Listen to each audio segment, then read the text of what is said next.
This is your community radio, 1116 DXAS, communicating Christ in our world. Ang tamang oras, ganap ng 6:00 ng umaga sa buong Pilipinas.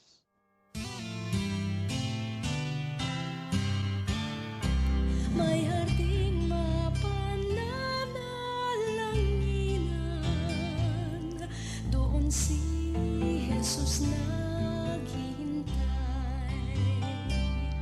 O kay inam ng panalangin ang hardin, doon kay gandang manalangin. Tayong natulog sa luklukan ng Diyos sa hardin ng pananalangin. O kay sarap na Isang mapagpala at magandang umaga sa iyo, aking mahal na mga ka-HNT. Kamusta po kayo ngayong araw na ito? Kung nasaan ka man ngayon, maring bumabiyahe na, papasok ng trabaho. Yung iba kasalukuyang humihigop ng mainit na kape. Paghahanda na rin pagpasok sa trabaho siguro. O baka naman nag-aasikaso kayo ng mga anak ninyo habang nakikinig kayo sa radyo, sa ating live stream. Isang malaking karangalan po na makasama ko kayo sa isa na namang umaga ng pag-asa. Ito po ang inyong lingkod, Pastor Eman Aquino, welcoming you to another beautiful morning dito po sa ating programang Hardin ng Panalangin.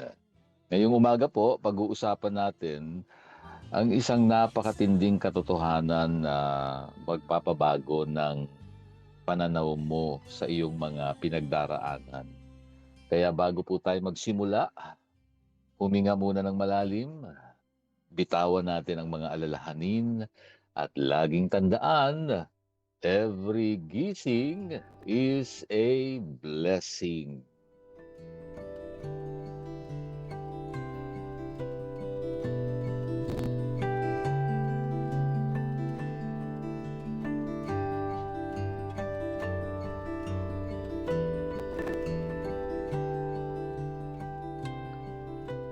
Tayo po ay nasa day 4 na ng ating seryeng Living with Purpose, no? At ito na yung ikahuling bahagi.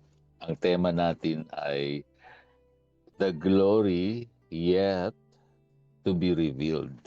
The Glory Yet to be Revealed. Nagsimula tayo doon sa tema ng Light for My Path. Tapos sinundan natin ang Salt and Light. Tapos yung ikatlo ay the confidence of faith. Ngayon naman, the glory yet to be revealed. At ang ating gagawing sandigan ngayong umaga ay matatagpuan po sa Romans chapter 8, verse 18.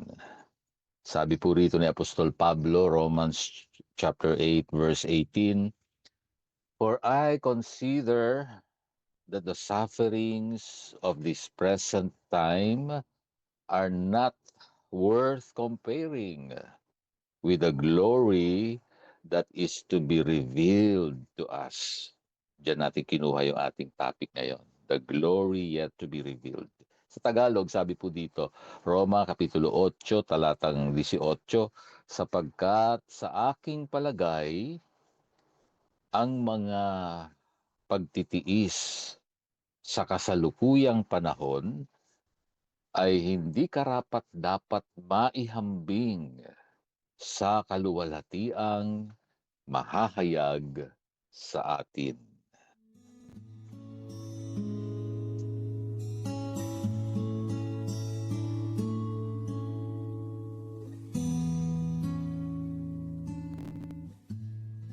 Mga ka-HNP, para mas lalo nating ma-appreciate itong sinabi ni Pablo, tingnan natin sandali yung context. Sinulat po ni Apostol Pablo ang sulat na ito sa mga mananampalataya ng Panginoong Hesus na nasa Roma. Noong panahong iyon, ang pamumuhay po nila bilang isang tagasunod ni Hesus ay hindi po biro. it was dangerous, no? Mapanganib po maging mananampalataya ni Kristo noong panahong iyon. Ginigipit sila ng lipunan, inuusig sila ng gobyerno ng Roma, at marami po sa kanila ang nawawalan ng ari-arian, kabuhayan, o maging ng sariling buhay nila dahil sa kanilang pananampalataya. Kaya po nung binanggit ni Paul ang salitang sufferings o pagtitiis, hindi lang po ito yung simpleng bad day, no, na parang masama yung araw mo o lungkot na nararamdaman mo. Hindi po ganun yung sinasabi ni Pablo. It was heavy, painful, and messy reality. Nanganganib ang buhay nila, inuusig sila, pati kanilang ari-arian at maging kanilang kabuhayan ay nawawala. No? Pero sa gitna po ng matinding hirap na iyon, ginamit ni Pablo yung salitang I consider. Sa palagay ko, sabi niya doon, ang Griegong salitang ginamit niya dyan ay logizomai, na isang mathematical term which means to calculate or to reason out. Yun ang ibig sabihin. Para pong nagtali si Paul, no? Nagtali siya, tinimbang niya sa timbangan, doon sa kaliwa, lahat ng luha at paghihirap ngayon. At dito naman sa kanan, ang kaluwalhatiang ibibigay ng Diyos sa hinaharap. At ang konklusyon niya, sabi niya, walang sinabi. Ang hirap ngayon sa ginhawa na dumarating. Ang tanong, ano ang ibig sabihin nito para sa atin ngayon ka HNP? Well, basic na reflection lang natin ngayong umaga. The beauty God is creating in your life far outweighs the brokenness you endured. Minsan po kasi, kapag nasa gitna tayo ng breakdown, pakiramdam po natin, ayun na yung dulo ng kwento natin. Di po ba? Akala kasi natin ang brokenness, ang huling chapter. But Romans chapter 8 verse 18 is reminding us that our present pain is just a backdrop for God's future glory. Hindi po yan ang katapusan. Yun pong mga pinagdadaanan po natin o pinagdaanan na natin sa buhay. Ang heartbreak, ang pagkakasakit, ang financial stress, ang pagod. Yan po ay totoo at masakit. No? Hindi naman natin yan binabaliwala. At hindi rin po natin yan binamaliit. But God is saying, anak, hindi yan permanenteng tirahan. May kaluwalhati ang darating. Well, if you are in a season of brokenness, hold on. Yun ang sinasabi sa atin ng Diyos. Your best days are still ahead of you because God is not yet done writing your story. Di po ba? Naalala ko tuloy ang kwento ng isang popular na master sculptor. Isang araw po, nagdala siya ng sa kanyang workshop ng isang napakalaki, magaspang at maitim na tipak ng bato. Galing po ito sa isang lugar na nasunog, kinuha niya. Kaya punong-puno ito ng uling, basag-basag ang gilid, at talagang mukhang basura. Araw-araw, pinapanood siya ng kanyang maliit na anak. Nakikita ng bata kung paano pukpukin ng ama ang bato gamit ang paet at martilyo. Bawat pukpok may natatapyas. Sabi ng bata sa sarili, kawawa naman yung bato. Sinisira ni Papa. Nababasag na nga, pinupukpok pa.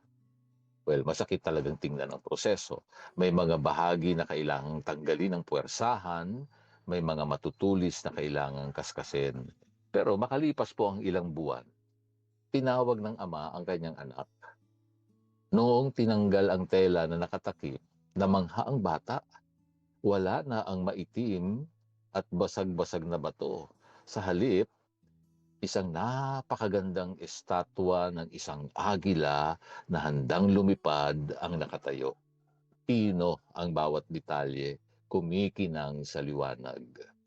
tiningnan ng ama ang anak at sinabi, "Anak, nung una mo itong nakita, broken at madumi ang bato. Pero alam ko kung ano ang nasa loob nito. Kailangan ko lang dumaan sa masakit na proseso ng pagpukpok para lumabas ang tunay nitong ganda." Ka-HNP, baka pakiramdam mo ngayon, ikaw yung tinatapyas at pinupukpok ng mga sitwasyon sa buhay, ano? Aray ng aray ang puso mo. Pero tandaan mo, ang master sculptor natin ay ang Panginoon. He is not destroying you. He is shaping you. Importante yan eh. Kung minsan kasi akala natin ah, tinatanggal na ng Diyos ang lahat sa atin, ano? O kaya pakiramdam mo para ka ng pinupukpok ng maso. Naku, kung maso ang ginamit ng Diyos sa atin para tayo ay hubugin, di wala na tayong lahat dito ngayon, di po ba? Buti na lang, katulad siya doon sa kwento na pait at martilyo lamang, dahan-dahan ibig sabihin, pero masakit, natural. Proseso ng masakit na sitwasyon ang ginagamit ng Diyos. Ano? Part pa rin yan ng discipleship niya sa atin. Kung minsan kasi ang discipleship, iniisip natin, nakaupo tayo, nakikinig tayo sa kanyang salita. Well, of course, kasama yon. Pero gagamitin din ng Diyos yung mga sitwasyon sa buhay. Ginagamit talaga ng Diyos yan. At magpasalamat tayo sa Diyos dahil hindi niya tayo winawasak. No? Hindi masong ginagamit niya. Hinuhubog niya ang glory na ihahayag niya sa buhay mo. Pagka ikaw ay talagang nakalagpas ng matagumpay, nagtitiwala sa Diyos, kahit anong nangyayari sa buhay mo, naku, malaking bagay. Malaki ang magagawa niyan sa ating maturity, sa pananampalataya, at syempre, sa ating pag-asa sa pamamagitan ni Jesus sa kinabukasan. Kaya naman, ang hamon ko sa bawat ka-HNP ngayong umaga, change your perspective. Yan, magbabago tayo ng pananaw. Huwag mong tingnan ang kasalukuyan mong problema gamit ang magnifying glass. Kung minsan parang ganon, maliit lang naman yung problema, pero lumalaki kasi meron kang magnifying glass. Katulad din ng sinasabi ko na lagi kong ginagamit na illustration. Maliit lang naman na piso yung problema. Kaya lang lumalaki kasi inilalapit mo sa iyong mata. Wala ka nang makita kundi yung problema na lang. Huwag mong tingnan yung kasalukuyan mong problema gamit ang magnifying glass. Kundi tingnan mo ito gamit ang lente ng pangako ng Diyos. Kaya ganyan po yung ginagawa natin sa bawat programang isinasahimpapawid ng himpilang DXAS at ng FEBC Philippines. Tayo po'y nagbibigay liwanag sa isipan ng mga tao. Hindi po nagpapainit ng ulo. Kahit po sa mga pagbabalita, o kayo makikinig sa aming programang Oras ng Sambazulta, maririnig niyo po ang ating kasamang Sara May Tulabing na nagbabalita, sinasabi yung mga pangyayari sa bansa po natin ngayon, pero ang hangarin po namin ay makita natin sa lente ng salita ng Diyos yung bawat pangyayaring naririnig o napapanood po natin at matuto tayong manalangin, dalhin po natin sa Panginoon kung ano man yung ating napapakinggan o nakikita. Okay?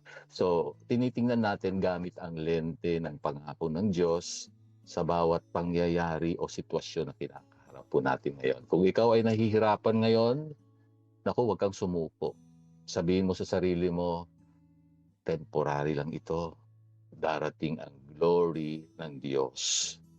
Patuloy tayong magtiwala, patuloy tayong manalangin, at patuloy tayong kumapit sa Kanya. At bago tayo magwakas para sa umagang ito, nais kong mag-iwan ng paalala. Manatili tayong tapat sa ating mga gawain. Maging mabuting katiwala. At huwag makalimot na magpasalamat sa bawat maliit na tagumpay. Muli ako po ang inyong hardinero na nagpapaalala sa hardin ng panalangin, ang bawat luhang itinatanim ay aanihin bilang kagalakan.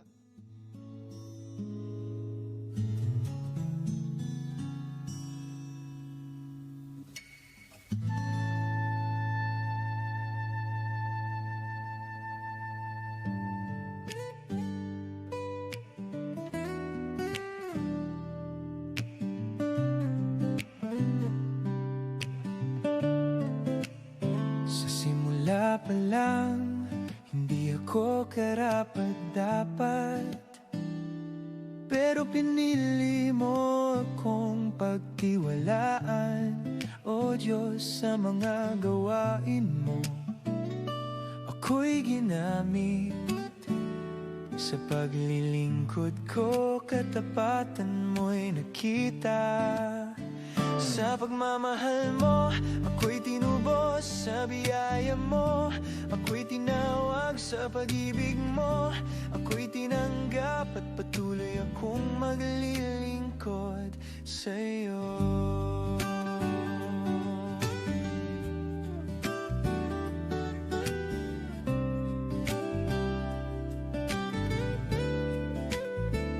Pinagkatiwalaan mo, O Diyos, sa kabila ng aking mga kahinaan.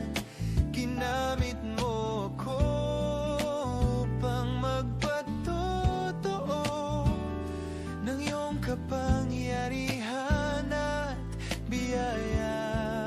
Sa hirap at ginhawa, ikaw ang sandigan sa mga pagsubok. Ikaw ang lakas sa mga laban. Ikaw ang tagumpay sa mga pangarap. Ikaw ang gabay.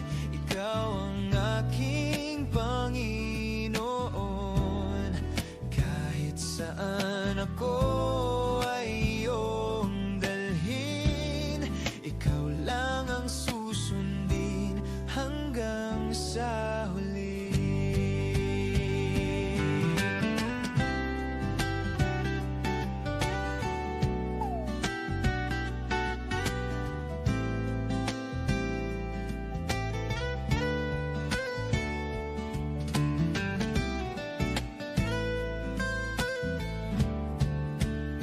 Sa pagmamahal mo, ako'y tinubos sa biyaya mo. Ako'y tinawag sa pag-ibig mo. Ako'y tinanggap at patuloy akong maglilingkod. Sa pagmamahal mo, ikaw ang sandigan sa mga pagsubok. Ikaw ang lakas sa mga laban. Ikaw ang tagumpay sa mga pangarap. Ikaw ang gabay. Ikaw ang simula ngayon at wakas ng buhay ko. Ikaw at ikaw lang, O Diyos, ako ay sa'yo.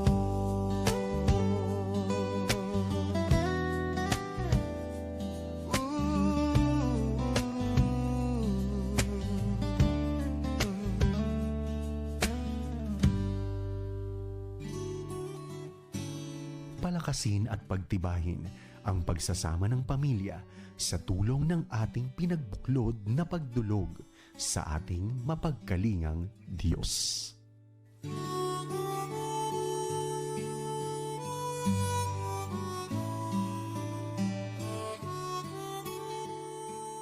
Kayo po ay nananatiling nakikinig sa himpilang DXAS Radyo Komunidad ng FEBC Philippines. Dito po ang inyong mga kahilingan ay dinadala natin sa presensya ng Diyos.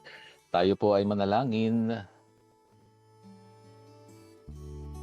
Dakilang Diyos at mapagpalang Ama namin na nasa langit, lumalapit po kami sa iyo ng may buong pagpapakumbaba. Pinasasalamatan ka namin dahil alam namin na ang aming mga pagtitiis ngayon ay walang-wala kumpara sa kaluwalhatiang inihahanda mo para sa amin. Ngayong umaga, marubdob po naming idinadalangin ang aming mahal na bansang Pilipinas. Panginoon, higit sa lahat, ipagkaloob mo po ang tunay na kapayapaan sa aming minamahal na bayan. Lupang hinirang kung tawagin. Kami naniniwala na mahal mo ang bansang Pilipinas. Dalangin namin, Panginoon, ang kapayapaan laban sa mga kaguluhan, sa mga banta sa aming soberenya, at sa anumang ingay ng hidwaan na nagaganap ngayon sa aming pamahalaan, sa Kongreso, sa Senado, sa Ehekutibo at maging sa aming judiciary. Gabayan niyo po ang aming mga pinuno na maging instrumento ng katarungan at pagkakaisa upang ang bawat Pilipino po ay mamuhay ng ligtas, payapa at may dignidad. Itinataas din po namin sa iyo, Ama, ang bawat pamilyang Pilipino na nakikinig po ngayon.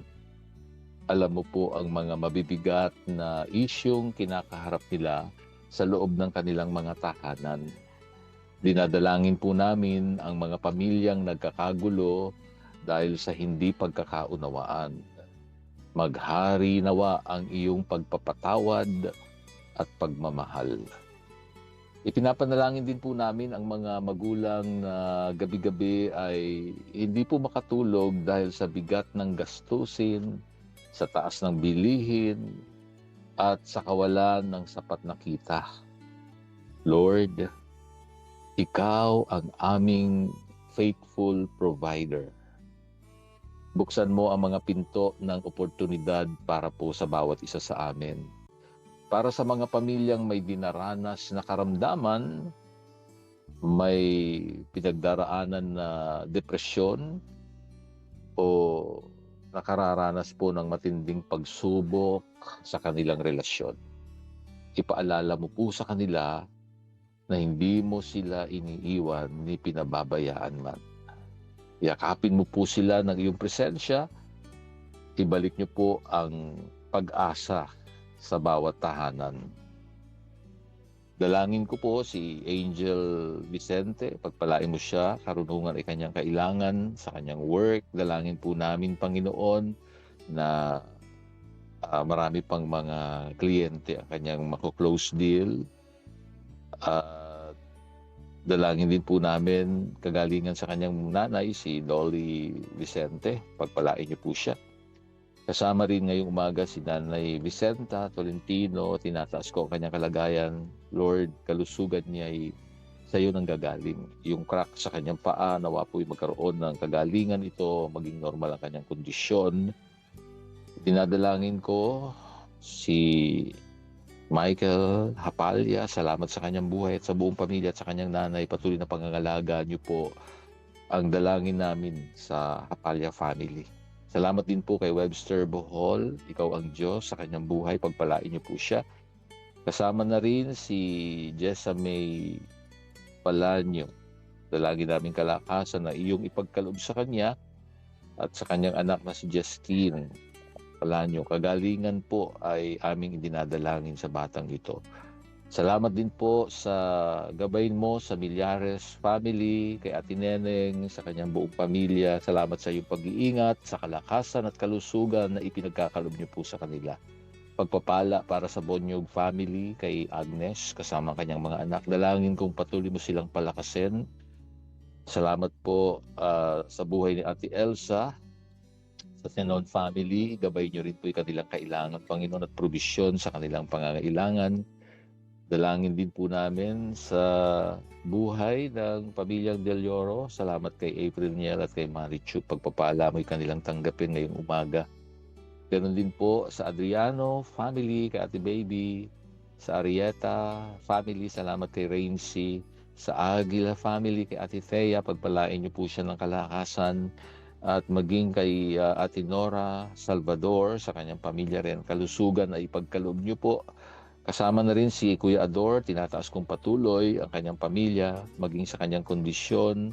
Dalangin namin ang complete recovery mula sa stroke. At patuloy na maranasan niya ang biyaya mo, Panginoon. Salamat po, Panginoon, dahil ang amin pong kinabukasan ay ligtas po sa iyong mga kamay. Sa pangalan ni Jesus, ito ang aming dalangin at ang buong HNT family ay magsasabi ng Amen and Amen.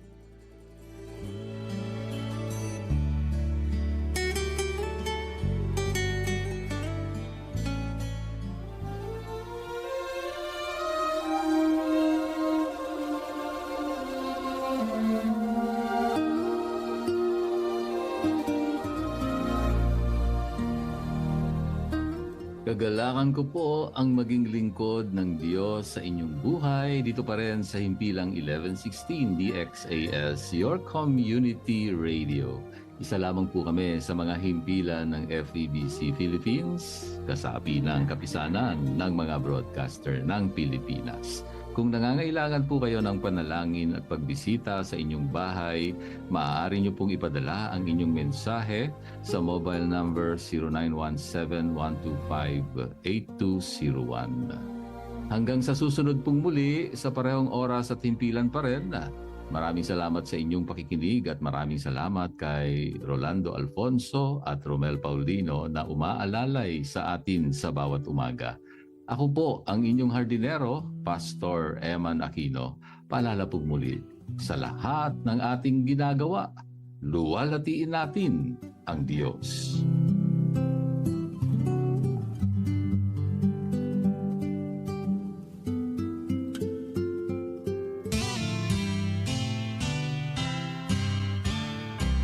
May harding mapananalanginan, doon si Jesus naghihintay. O kay inam ng panalangin ng hardin, doon kay gandang manalangin.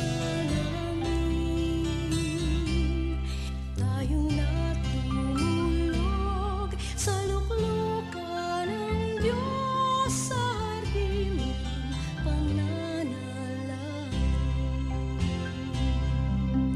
O kay sarap ng lumapit sa banal niyang harapan, at ang ganap na pag-ibig ay ating makakamtan. Halos 200,000 na ang nadengge